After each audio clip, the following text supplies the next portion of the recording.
বাবা মশাই, গরু ছাগল সবারই বিয়ে হয়, আমার বিয়ে কবে হবে?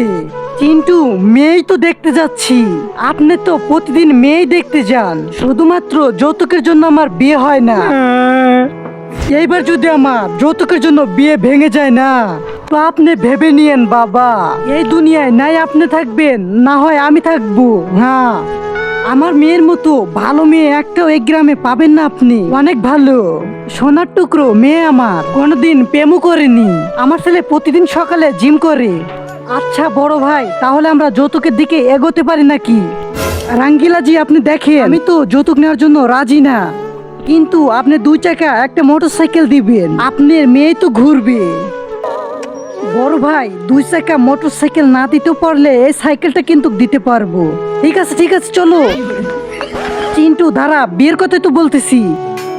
আচ্ছা রঙ্গিলা জি, আমরা তো যৌতুকের পক্ষে না, কিন্তু একটা খাট দিয়েন, আপনার মেয়ে তো শুবে নাকি? না বড় ভাই, আমরা ওটাও দিতে পারবো না, কিন্তু আমি জল চকি দিতে পারবো। আচ্ছা ঠিক আছে বউ, চলো বিয়ে করি। তার আগে তুমি দুধ খেতে ভালোবাসো না মদ খেতে ভালোবাসো? যদি দুধ খেতে ভালোবাসো তাহলে ভিডিওটিতে লাইক করে চ্যানেলটি সাবস্ক্রাইব করে দিও। চিন্টু দাঁড়াও, কথা বলতে দাও। আচ্ছা রঙ্গিলা জি, আমরা তো যৌতুক নিতেই চাই না, কিন্তু একটা এসি দিন, আপনার মেয়ে তো ঘুম পারবে নাকি? না না বড় ভাই, আমি এসিও দিতে পারবো না, আমি একটা টেবিল ফ্যান দিতে পারবো। ঠিক আছে চলো বিয়ে করি। এইভাবে বিয়ে হবে না। তার আগে তুমি দুধ খেতে ভালোবাসো না মদ খেতে ভালোবাসো? যদি দুধ খেতে ভালোবাসো তাহলে ভিডিওটিতে লাইক করে চ্যানেলটি সাবস্ক্রাইব করে দিও। রিঙ্কি চলো, এরকম ঘরে আমার মেয়েকে বিয়ে দেব না।